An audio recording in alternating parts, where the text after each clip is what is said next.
So if I could ask everyone to please stand and face the flag. I got it, George. Okay, I'll lead you. I pledge allegiance to the flag of the United States of America and to the republic for which it stands, one nation, under God, indivisible, with liberty and justice for all. Thank you very much. Okay, if you'll take your seats, I'm going to invite Alan to come on up and speak to us now. Alan, what a wonderful pleasure to have you here.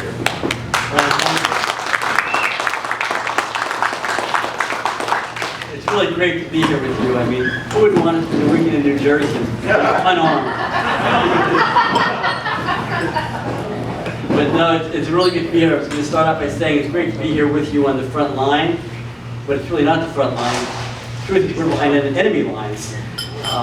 And my heart goes out to all of you. And rather than saying you should move, I'm here to say let's move New Jersey in the right direction and get you all back your rights and your freedoms. And quite frankly, if we were able to do it in Illinois, we can do it in New Jersey. All right. Let me get a little lay of the landscape. 18 months ago, before Newtown happened, Sandy Hook tragedy, we were pretty much on a big roll on gun rights.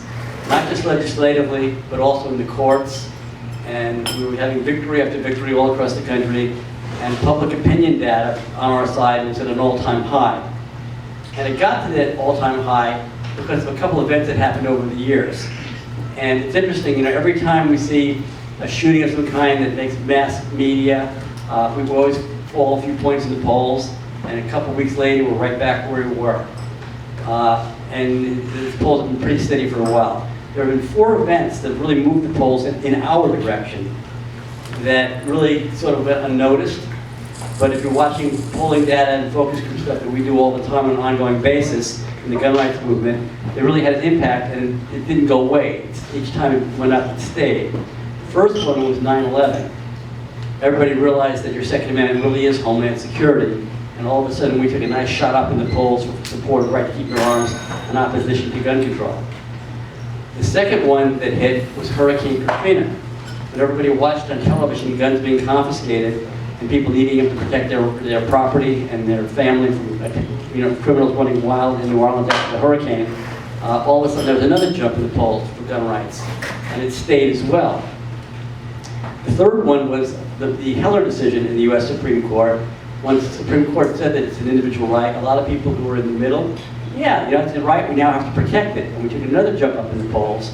And then the fourth jump was the McDonald decision, when the Second Amendment got incorporated into the 14th Amendment by the Supreme Court, and it applied to all 50 states. We took another jump in the polls. Those 4 jumps stayed, they didn't come down until Newtown. And we took a big slide. And we took a slide on about every question you could ask on gun rights or gun control. Now, the good news is, while those polls stayed low for a longer period of time than usual, today, not only have we recovered from all the damage to polling data with regard to Newtown, and all the millions of dollars thrown at us, and all the politicians screaming at us, and all the media going crazy with editorials, we are actually a couple points higher in polling data across the board on every question on gun rights and gun control, with the exception of one. And that's the question on background checks. And on the question of background checks, we're no better off or no worse off than we were prior to Newtown. They don't have any more support for them than they had before. It was the one area where we always did not do well in polls, because people, when they hear the word background check, they support it. The devil's always in the details, of course, when our opponents write the legislation. And we always have to deal with that, because the average person doesn't know what's in the bill. You have to pass it before you find out what's in it. But we're in really good shape that way.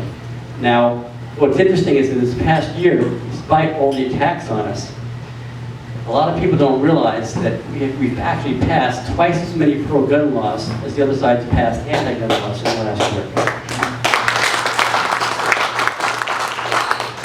Now, of course, again, the good laws were passed in the red states, and the bad laws were passed in the blue states. But realistically, I think the other side has made more gains than we have, because some of their laws are significantly more severe in hurting us than the laws that we got passed that help us. States like, Connecticut, New York, New Jersey, Maryland, Colorado, California, we really took some hits.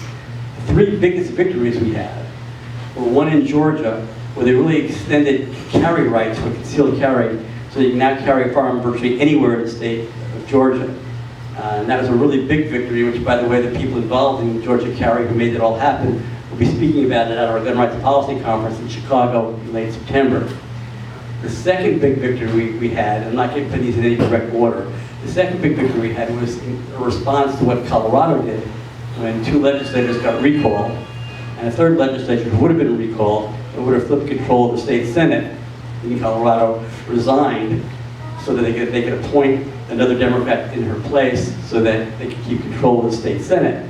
That was massive and huge for us. It sent a pretty good message across the country, which actually shut down a lot of new anti-gun laws from being voted on in various states. Third major victory of the past year, of course, was getting the shall issue concealed carry bill passed in the state of Illinois.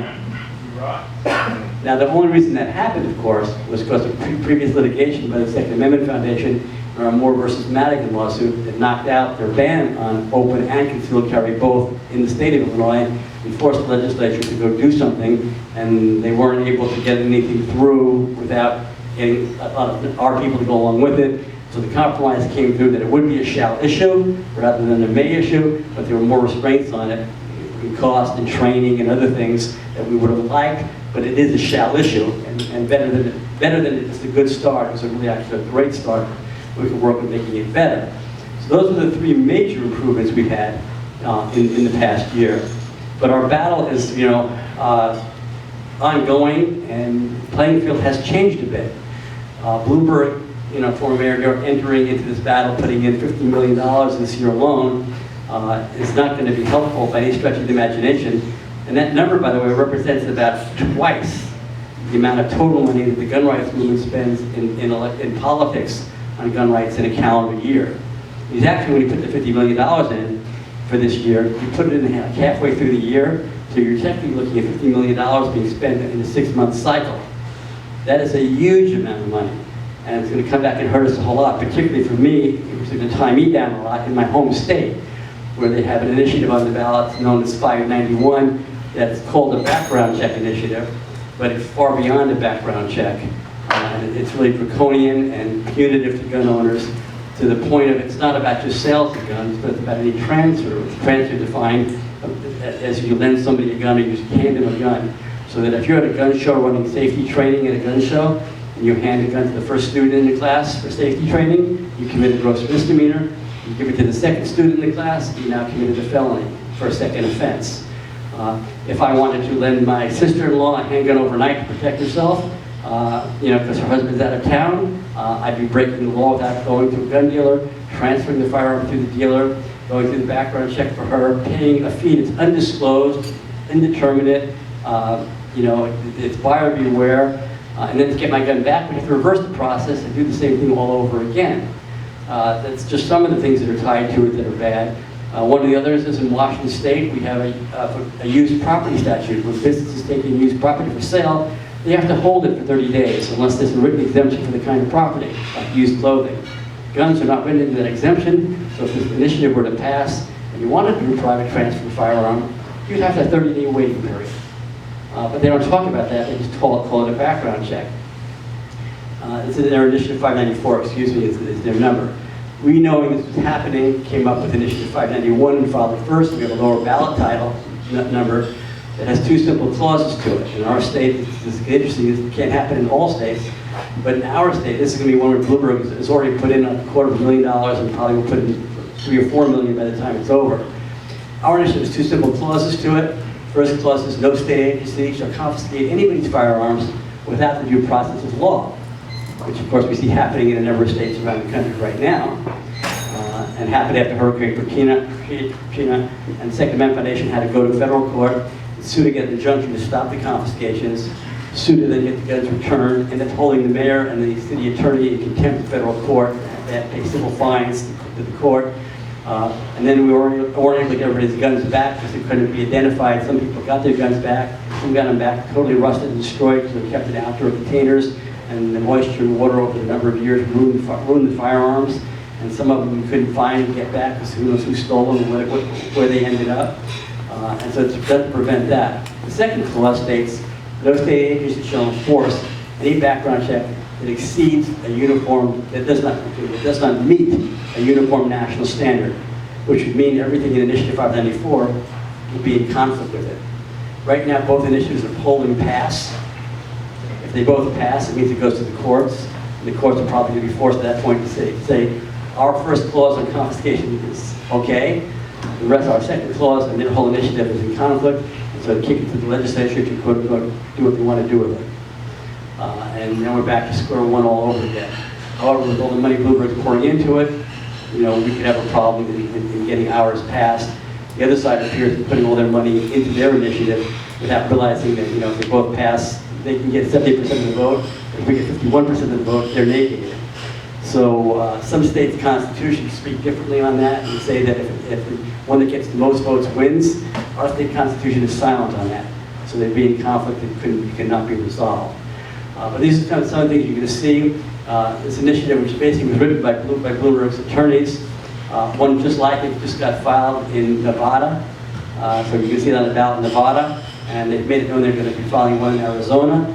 Their game plan is, of course, you can pass these in Washington, fairly gun-friendly state, in Nevada, a very gun-friendly state, Arizona, the most gun-friendly state. You just repudiated the gun lobby and said, see, they don't really represent the people. See, politicians, this is where Americans want to go. We did it in gun-friendly states. And as a result, you need to pass this in your state and tighten up your gun laws. We'll give the other side an unbelievable amount of momentum to push their whole agenda. And I've been trying to fight all different ways for the last year to try and stop all this from happening, knowing that it was going to happen, and watching this writing on the wall. And this is the one area we're extremely vulnerable in. Now on the plus side, since we're talking a little bit about elections, the Washington state ballot measure will appear